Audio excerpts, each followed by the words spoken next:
औज़ुबिल्लाहि मिनश्शैतानिर्रजीम बिस्मिल्लाहिर्रहमानिर्रहीम रब्बि इश्रह ली सदरी व यस्सिर ली अमरी वहलुल उक़दतम मिन लिसानी यफ़क़हू क़ौली।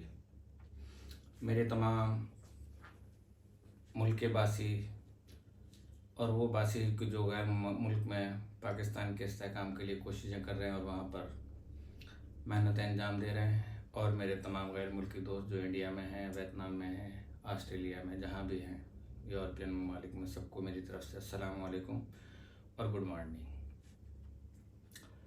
सूरत हाल तो कल ही जैसी है मेरी। तो कल मैंने आपसे ये अर्ज़ किया था कि हम हिकायात के सिलसिले में हमारा सिलसिला जारी था, कि जिसमें हमने ये कहा था कि मन व औरत जो थी ना, लालटन समीत जो है वो गायब हो गई थी। तो अब खुद मुसन्निफ जो है लेड बेटर अपने मुतालिक बयान करता है कि एक शाम बड़ी शिद्दत का तूफ़ान चल रहा था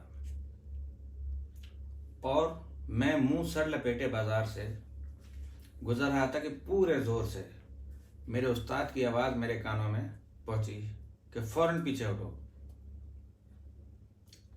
मैंने तामील की और मान एक कारखाने की मुहिब चिमनी, आपने देखा होगा कि वो चिमनी वो कहलाती है कि जो जिसमें से धुआं निकलता है, और सीमेंट फैक्ट्रीज के अंदर और जहाँ यूरिया वगैरह बनती है उस जगह पे धुआं निकालने के लिए, फाजिल निकालने के लिए वो मुहिब चिमनी कहलाती है वो। तो वो एकदम चिमनी धड़ाम से जो तेरा नीचे गिरी, और अगर मैं एक कदम पीछे ना हटता तो यकीनन मैं जो था ना उसके अंदर पिस जाता। तो इसी तरीके से रोडेशिया अफ्रीका के एक सूबे मेटाबिलैंड में एक मरतबा बगावत की आग भड़क उठी और बागियों ने बिला इम्तियाज हर बस्ती की आग को आग लगाना शुरू कर दिया। एक रात बागियों ने एक गांव का मुहासरा कर लिया। उन्होंने काम शुरू नहीं किया था कि एक औरत को एक गैबी आवाज़ आई और उस ताकत ने उसको जगाया कि घर से फौरन निकलो। चुनाचे वो बच्चों को लेकर गांव से दूर निकल गए, इस तरह बागियों से बच गई। इसी तरह एक बच्चा एक गड्ढे के किनारे खेल रहा था कि पांव फिसला और वो 2 फुट नीचे गड्ढे में, 200 फुट नीचे गड्ढे में जो था ना वो गिर गया। मां बच्चे की आवाज़ सुनकर और रोने की आवाज़ सुनकर माँ बेचैन हो गई। वो ढूंढती हुई जब उसके करीब पहुंची तो उसने देखा कि एक सफ़ेद लिबास वाला आदमी उसके ऊपर झुका हुआ है और उसकी टांग पर पट्टी बांधने के बाद उसे थपथपा रहा है। इसके बाद वो आदमी फौरन गायब हो गया। इसी किताब में लेड बेटर अपने मुतालिक लिखता है कि मैं कई मरतबा जिसमें लतीफ़ में से उड़कर दूर दराज खित्तों में चला जाता था। एक मरतबा मैंने एक डूबते हुए जहाज़ के बाद मुसाफिरों को बचाया। एक दिन मैं बहरुल काहिल के समंदर में उड़ रहा था कि एक जहाज़ नज़र आया। इस पर उतरकर घूमने लगा। एक कमरे में एक नौजवान परेशानी की हालत में नजर आया। भरा हुआ पिस्तौल उसके सामने रखा था और वो खुदकशी करने की तैयारी कर रहा था। इसके दिमाग का मुताला किया तो मालूम हुआ कि वो कोई गबन कर चुका है। मैंने उसे इस इरादे से रोकने की कोशिश की और पहला काम ये किया कि तेज असीरी लहरों से, तो आसमानी लहरें जो होती हैं, उसके दिमाग को मुतासिर किया। यहाँ तक कि उसने अपना पिस्तौल खाली कर दिया और खाली करके दराज में रख दिया। फिर इसके दिमाग में ये इरादा डाला कि वो सारी कहानी कप्तान को सुना दे, और उसने कप्तान को सुना दी। तो कप्तान ने उसे तसल्ली दी कि वो साहिल पे पहुंच के वो ये रुपया अदा कर देगा। इस तरह एक जान हलाकत से बच गई। तो अब आप देखिए कि ये हिकायत जो हैं हमारे यहाँ पाकिस्तान में, क्योंकि छोटे जहन है थोड़े, इस वजह से उसको समझ नहीं पाते। अब यूरोपियन दुनिया तो हमसे बहुत आगे निकल चुकी है हर चीज़ में। तो डॉक्टर क्रिंगटन अपनी किताब इनविजिबल वर्ल्ड एडिशन 1939 के अंदर ये वो लिख रहा है, और वो नाशरीन जो थे ना, राइडर एंड कंपनी लंदन में, लिखते हैं कि एक दफ़ा अमेरिका की सोसाइटी फॉर फिजिकल रिसर्च ने एक सवाल शाया किया था कि क्या आप किसी दोस्त या रिश्तेदार को मौत से पहले फ़ज़ा में गैबी सूरतें या अगली दुनिया के मनाजिर कभी नज़र आए हैं? तो जवाब में 30,000 आदमियों ने लिखा कि इनके मरने वाले रिश्तेदारों को ऐसी चीज़ें नज़र आती थी। मुमकिन है कि आयात झेल में निगाह की इस तेज़ी की तरफ इशारा हो। सूरह काफ में आयत नंबर 19 और 20 में कि मौत की मदहोशी बिला रैब आ गई, यानी बेशक आ गई, हकीकत में आ गई, बगैर शक किए हुए आ गई। उसी से तुम बचना चाहते थे। कूच का बगल बज गया, यानी ऊपर जाने का बगल इज़राइल ने बजा दिया। ये मकाफ़ात अमल का दिन है। मौत के बाद हर नफ्स हमारे यहाँ इस हालत में पहुँचता है कि इसके साथ एक हाँकने वाला होता है और एक गवाह भी। तुम मौत से गाफिल रहे हो। आज हमने तुम्हारी आंखों के पर्दे हटा दिए और तुम्हारी निगाह तेज हो गई है। कलाम पाक में इरशाद है। तो डॉक्टर कैरिंगटन इसी किताब में लिखते हैं कि 1908 में मुझे नेपाल जाने का इत्तेफाक हुआ। वहाँ मुझे बताया गया कि एक औरत यूसापिया नामी को फिजा में गैबी सूरतें नजर आती हैं।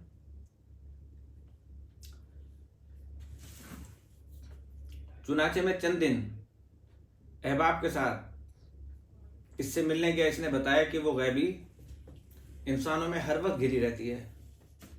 हर वक्त उसके साथ जो है वो गैबी इंसान जो है वो मौजूद रहते थे। उसके कमरे में हमेशा उनका हुजूम रहता था। हमने इल्तमास की कि हमें भी कुछ दिखाइए। चुनाचे कमरे के वस्त में खाली मेज बिछाया गया। यूसापिया इसके ऊपर बैठ गई। थोड़ी देर के बाद जमीन से 1 गज ऊपर हवा में उड़ गया।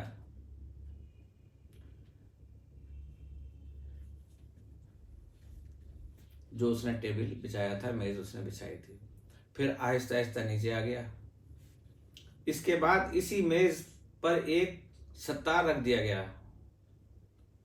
सत्तार को हम क्या कहेंगे, जो बजाने के काम आता है, बैंजो कहें या जो आजकल बहरहाल मौसीकी के अंदर चल रहा है उसको सितार ही कहते हैं असल तो, जो खुद ब खुद बजने लगा। ये सिलसिला खत्म हुआ तो हवा में इंसान नजर आने लगे। एक मेरे करीब आया, मैंने उठकर उससे हाथ मिलाया और उसका हाथ मेरी गिरफ्त में तहलील हो गया। जब उसने मुझसे हाथ मिलाया तो मेरा हाथ मुझे नजर नहीं आ रहा था। तो अब आप देखें कि ऐसे नफूस हर खित्ते में मौजूद हैं जिनको फजा में सूरतें नजर आती हैं, जिनसे फरिश्ते या जिन बातें करते हैं और मरे हुए इंसानों की अरवाह को हिला सकते हैं। पाकिस्तान में ऐसे लोगों की कदर नहीं की जाती। लेकिन अगर यूरोप या अमेरिका में कोई ऐसा आदमी पैदा हो जाए तो उसके यहाँ लोगों का तांता बन जाए। इनमें तमाशाई भी होते हैं और रूहानियत के उलमाओ तलबा भी और तालिबात भी। तो तहकीकी नशिस्तें अमूमन शाम को होती थीं, जिनमें 10-15 आदमी शामिल होते थे। रोशनी कम कर दी जाती थी, सांस छेड़ दिए जाते थे और खुदाई हम्द के गीत गाए जाते थे। इसके बाद अरवाह को तलब करने वाला आदमी एक कुर्सी पे बैठकर आंखें बंद कर लेता, अपनी पूरी तवज्जो आलम असीर पर जमा लेता है, आसमानी आलम पे, आसमानी दुनिया पे पूरी तवज्जो आलम असीर पर जमा लेता और रफ्ता रफ्ता बेहोश हो जाता है। इसी आलम में कभी उसके मुंह से और कभी छत से आवाज़ें आने लगती हैं। इस किस्म की एक नशिस्त में लैड बेटर भी शामिल था। वो लिखता है कि वहां एक पादरी की रूह आ गई और उससे यूं गुफ्तगू हुई लेट बेटर कहता है आप कौन है? रूह कहती है मैं फलां पादरी हूँ और फलां पादरी की रूह हूँ। लेट बेटर कहता है आप आजकल कहाँ हैं? रूह मैं असीर के पस्तरीन तबके में भटक रहा हूँ। लेट बेटर कहता है क्यों, इसकी सजा की वजह? रूह कहती है कि मैं जिंदगी भर लोगों को कहता रहा कि अगर कोई शख्स इस बात पर ईमान ले आए कि क्राइस्ट हज़रत ईसा अलैहिस्सलाम की मौत तख्ते दार पर हुई थी तो उसके तमाम गुनाह माफ़ हो जाएंगे, और जिसका ये अकीदा नहीं होगा वो गुनाहगार रहेगा। और मरने के बाद मुझे हुक्म मिला कि निचले तबके में ठहरो और अपने हर सामे की रूह से, कि अपने जिन जिन लोगों ने तुम्हें सुना है, तुम्हारे सुनने वाले जितने भी थे,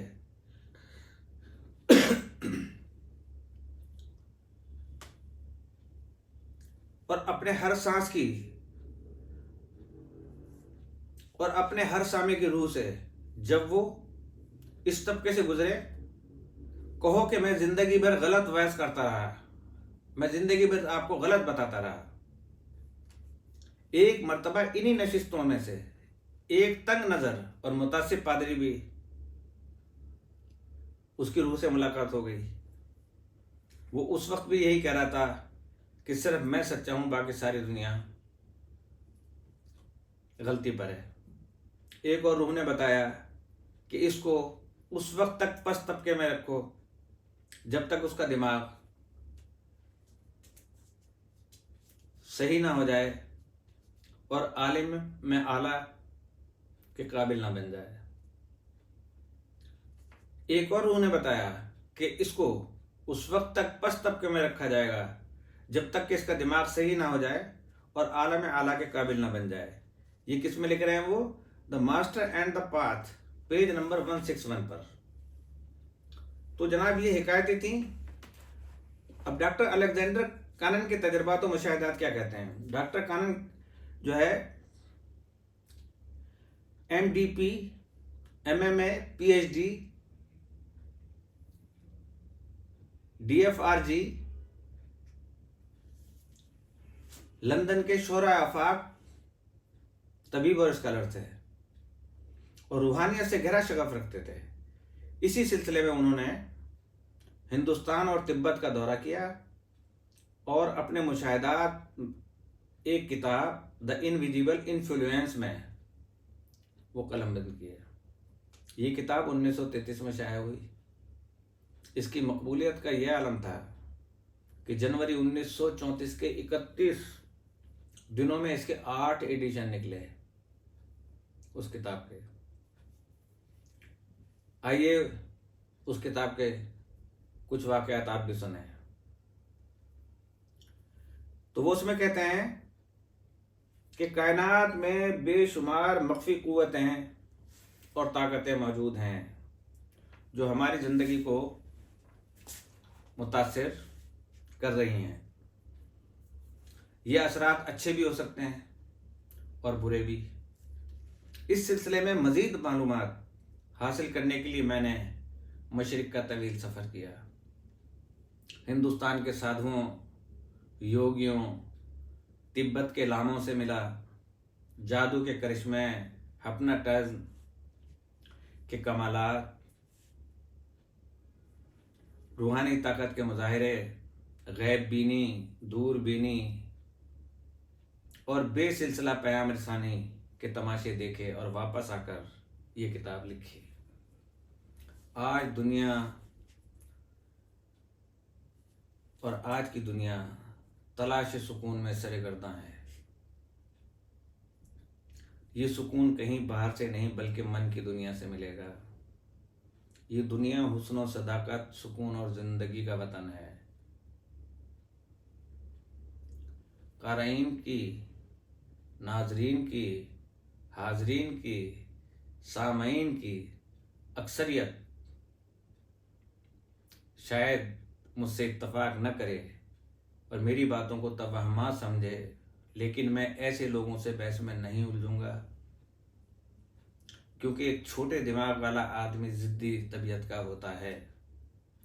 ये फ़ख्र एक बड़े दिमाग ही को हासिल है कि वो कहीं रहबर बनता है और कहीं रहबरी कबूल करता है।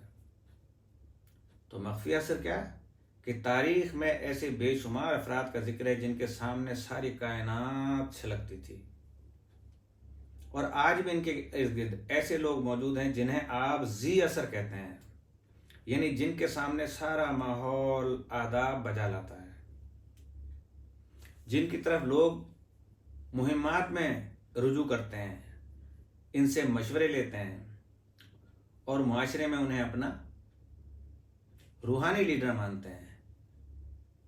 ये असर क्या है? ये एक मख्फी ताकत है जो जहनों को अपने बस में कर लेती है, और ये इल्म, दौलत, इबादत और दीगर मुख्तलिफ किस्म की रियाजतों से पैदा होता है। अब मैंने आपसे बताया कि रियाजतें कई किस्म की हैं कि जब बच्चा पढ़ना सीखता है या बोलना सीखता है तो उसको रियाजत ही कराई जाती है ना, कि कहो पापा, नहीं कह पाता, कहो मम्मा, नहीं कह पाता। रिपीटेशन जब करते जाते हैं रियाजत उसके साथ होती जाती है। इसी तरह एक गाने वाला है, उसकी आवाज़ इतनी अच्छी नहीं है, उसको एक बहुत बड़े घड़े में कहा जाता है कि आप उसके अंदर आकार करो, यानी चीखो जोर से, इस तरीके से करो ताकि आवाज़ में वो ठहराव पैदा हो जाए और लोच पैदा हो जाए उस आवाज़ के अंदर, खूबसूरती आ जाए। तो इसी तरीके से ये भी रियाजतों से पैदा होती है। तो एक प्रोफेसर को अरसे से जानता हूं मैं कि जो अवाम की निगाह में एक मामूली सा आदमी है, लेकिन दरअसल वो खास ताकत का मालिक है, और अवाम के अजदहमन से बचने के लिए अपनी ताकतों की नुमाइश नहीं करता। शाम को सिनेमा या क्लब में जाता है और बेतकल्लुफी से बाजारों में घूमता नजर आता है, और इसके चेहरे पर एक खास किस्म की चमक है। इसके किरदार में रहम, तवाज़ुन और सुकून पाया जाता है। एक सुबह मुझे कहने लगा, क्या तुम जानते हो कि आदमी हर रात मर जाता है और सुबह को फिर जिंदा होता है? मौत क्या है? जिसमें लतीफ़ का जिसमें खाकी से जुदा होना, अक्सर इसका इजहार मैं कर चुका हूँ उससे पहले भी, और ये वो चीज़ है जो हर रात नींद में वाक़ होती है। बिलाखिर हम पर एक ऐसी नींद भी वारिद होगी जब जिसमें लतीफ़ जिसमें खाकी से और जिसमें खाकी में वापस नहीं आएगा, और ये क्या होगी? ये होगी मौत। इसके बाद हम दूर दराज खित्तों में ऐसे नए या पुराने अहबाब से मिलेंगे जो हुदूद ज़मान व मकान से परे असीर में रहते हैं, आसमानी दुनिया के अंदर जो है ना वो रहते हैं, जहां हमारी हजारों सदियां एक लम्हे से ज्यादा नहीं होंगी। यहां इस दुनिया में भी हम ऐसी मंजिल पे पहुंच सकते हैं कि गर्दिशे रोज़ो शब का हम पर कोई असर ना हो।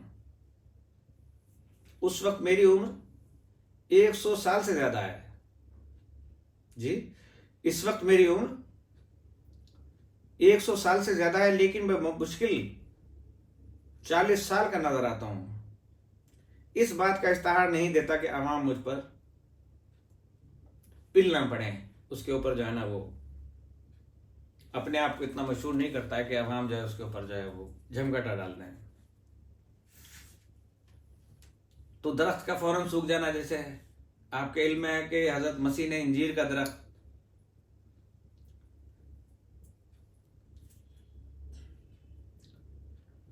कि हमारे इल्म में होना चाहिए कि हजरत मसीह ने इंजीर के एक दरख्त को एक लम्हे में खुश कर दिया था। ये ताकत आज भी हासिल की जा सकती है। आइए जरा मेरे साथ। चुनाचे हम उठकर बाहर पाई बाग में चले गए। नज़दीक तरीन बाग पाई बाग कहलाता था। घर से निकलने के बाद जो थोड़े से फासले पे बाग होता है, तो पाई बाग में चले गए। वहां उसने एक पुराने दरख्त से मुखातिब होते हुए कहा कि तुमने बड़ी कामयाबी से जिंदगी बसर की, बड़े बड़े तूफानों का मुकाबला किया, तुमने अपने साय में मुझे बरसों आराम पहुंचाया, अब तुम्हारा वक्त हो गया है, इसलिए फौरन खुश्क हो जाओ। ये देखकर मेरी हैरत की हद ना रही, इंतहा ना रही कि दरख्त फौरन सूख गया और उसके बाद आज तक वहां कोई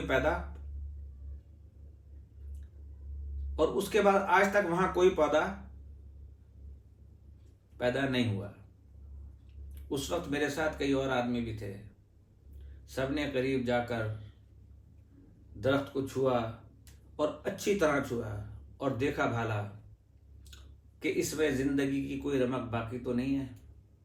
बास के पास कैमरे थे, उन्होंने तस्वीर भी ली, लेकिन ये सफ़ा 16 में वो लिखते हैं।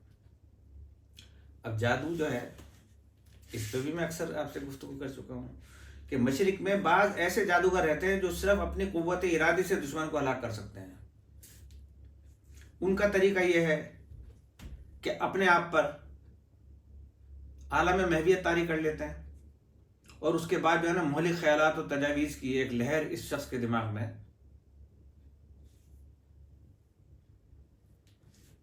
भेजते हैं कि जिसे हलाक करना चाहते हैं। वो इन ख्यालात की गिरफ्त में आकर अपना इरादा खो बैठता है, खुदकशी कर लेता है। आजकल एक गेम भी चली थी, आपने देखा होगा, पता नहीं क्या नाम है उस गेम का, कि जिसमें बहुत सारी जानें जो थी ना वो चली गई। तो मुझे हाई कोर्ट के एक जज ने ये कहानी सुनाई कि सूरत, ये बंबई का एक दौलतमंद किसी मोहलिक बीमारी में मुब्तला हो गया। उसके भाई की ख्वाहिश ये थी कि इसकी मौत जल्द वाक़ हो ताकि वो इसकी जायदाद का मालिक बन जाए। जब मरीज की बीवी को इसके इरादों का इल्म हुआ तो वो एक शाम एक बहुत बड़े जादूगर के पास गई। इत्तफाक ये कि उसके देवर ने जाते देख लिया और उसके पीछे हो लिया। इस औरत को मालूम ना था कि कोई इसका पीछा कर रहा है। जादूगर ने औरत को देखते ही कहा, मालूम होता कि तुम अपने देवर की जान लेना चाहती हो। अब अंदाजा लगाया। औरत ने हैरत से पूछा, आपको कैसे इल्म हुआ? कहा कि मेरे लिए हर दिमाग एक खुली हुई किताब है और मैं जज्बात और ख्यालात को नहायत आसानी से पढ़ सकता हूं और पढ़ लेता हूं, और मैं उड़ भी सकता हूं।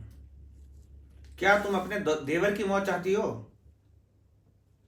उसकी फीस 300 रुपया है उस दौर में। आज रात में मौत की ताकतों को बुलाऊंगा और कल सुबह तुम्हारा शौहर और देवर दोनों इस दुनिया से रुखसत हो चुके होंगे और तुम जायदाद की वारिस करार पाओगी। इस औरत का देवर छुपकर ये तमाम गुफ्तगू सुन रहा था। वो फौरन एक बहुत बड़े योगी के पास पहुंचा, कहानी बयान की तो उसने कहा कि साहिर की चोट से बचने की तरकीब यह है कि रात को खाना खाने के बाद एक खाली कमरे में आग जलाओ, फर्श पर सफ़ेद चादर बिछाओ, इस पर सफ़ेद पोश डालो, इर्द गिर्द खूंटे गाड़ कर एक रस्सी बांधो और इस मेज पोश पर बैठकर सर झुका लो, अपना ध्यान खुदा पे लगा लो और सुबह तक जागते रहो। अगर एक लम्हे के लिए भी आंख लग गई तो हलाक हो जाओगे। नौजवान ने ऐसा ही किया। रात को मेजपोश पर सर झुकाकर बैठ गया। 2 घंटे गुजर गए और कुछ ना हुआ। आधी रात के बाद बतने जमीन में से एक स्याह रंग का घोड़ा नमूदार हुआ जिसके नथनों से आग निकल रही थी और सवार के हाथ में एक आतशी तलवार थी, जली हुई, जैसे भट्टी में से निकालते हैं। घोड़ा बार बार आगे बढ़ता लेकिन रस्सी के करीब आके रुक जाता।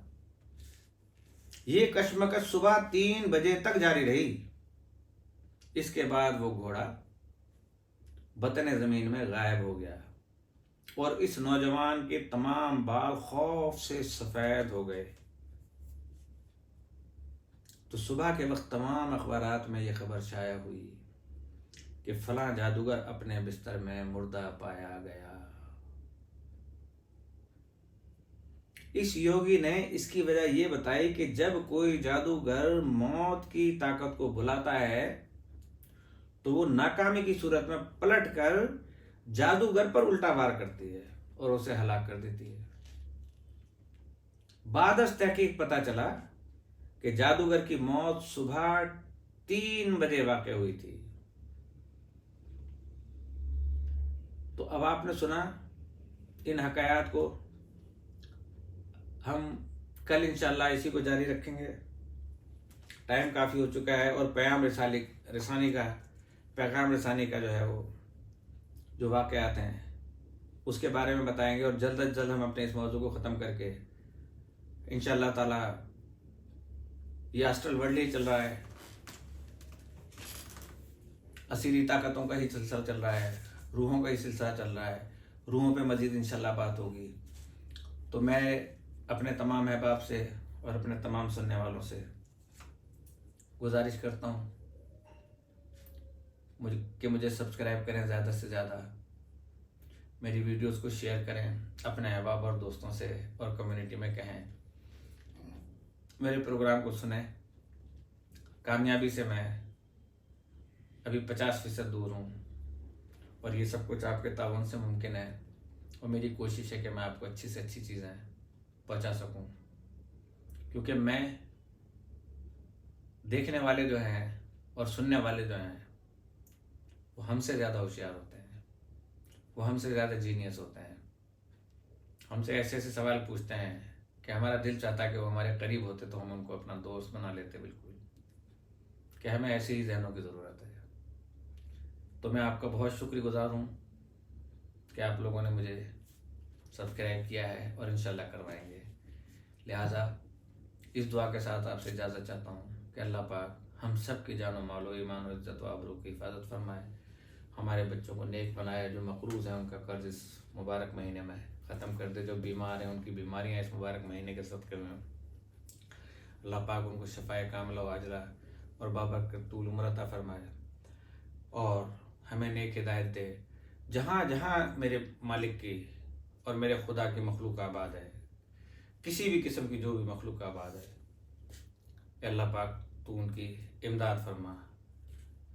यकीनन तू फरमाता है, लेकिन क्योंकि दुआ का हुक्म है इसलिए दुआ मांगना लाजमी है। इसी के साथ आपसे इजाज़त चाहता हूँ, गलती की माफ़ी।